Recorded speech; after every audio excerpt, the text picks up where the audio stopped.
Has the new element on the page loaded yet, or are we still waiting? You know, to me, one of the things that Bill writes in the foreword, I think, captures Bill Gates. Bill Gates Right. writes.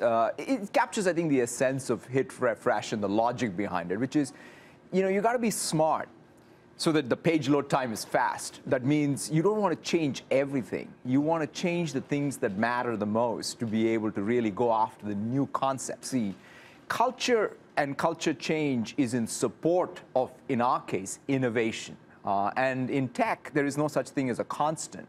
So the idea that you have to come up with new concepts which need new capability is what culture enables. So culture on its own is not just an agenda, but culture coupled with new innovation is what really our business is all about. A lot of people are going to say, why write a book now? You know, some people write a book after they've retired or after, you know, they've hit some obvious success point. You said this is not a memoir. You're not trying to say that the game is over and you've won. Is this kind of a cultural touchstone moment where you're trying to do this for Microsoft's employees and prospective employees and customers, saying, hey, look, here's what we're trying to do?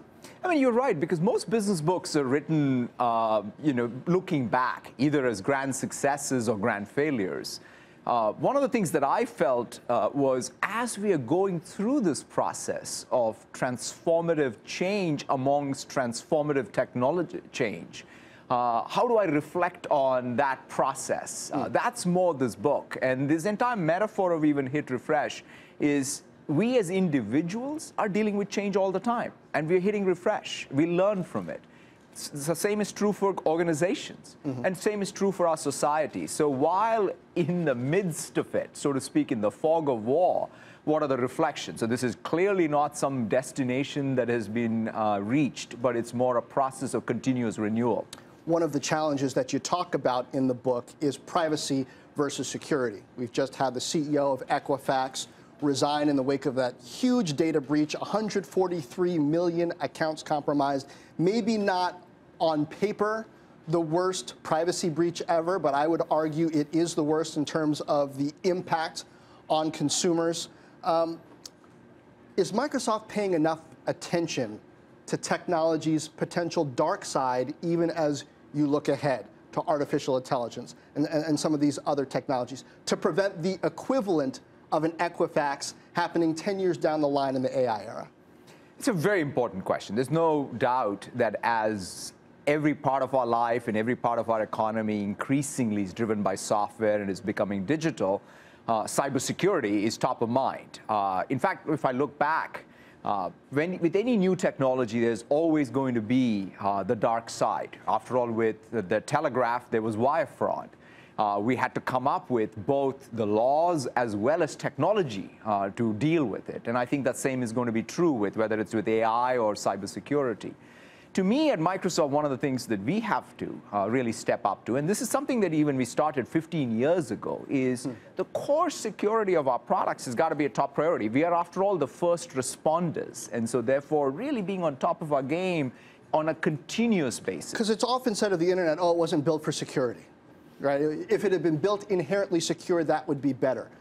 Is machine learning and AI, the constructs that you're building, are they being built with security and the potential dark side in mind? It's a great point, because one of the things that we sort of sometimes think is security is something that can be completely built in.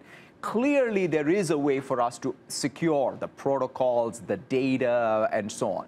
But one of the things that is so important for everyone to realize is that operational security posture that all of us have. It's kind of like, if somebody said this to me, you can't get fit by looking at others go to the gym. You have to go to the gym. So what does that mean in the technology That means, sense? in some sense, you have to really say, what's the digital estate? What are the intrusions? What are the attacks? Am I able to detect them fast enough? Am I able to remediate for it fast enough? So the operational security posture is as important as, quote unquote, the locks you put in your front door. Are you watching?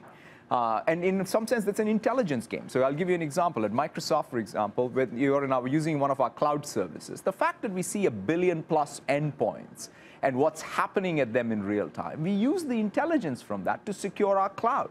That means anyone who's using Office 365 will not get these malicious things that may be propagating in email because of our ability to take data from one place and use it to secure everyone else. What about businesses like Equifax? If they had been on your cloud, would you have any kind of early warning system that would have alerted them that this vulnerability was being exploited, they were losing data? You know, I can't speak to the specifics of Equifax and their state, but overall, I think the more we have the ability to take data that we see across our digital estates and all the good guys share that data, the better off we will be in keeping anyone who's trying to attack. And that, I think, is something that I am a proponent of at the industry level. Hey there, thanks for checking out CNBC on YouTube. Be sure to subscribe to stay up to date on all of the day's biggest stories. You can also click on any of the videos around me to watch the latest from CNBC. Thanks for watching.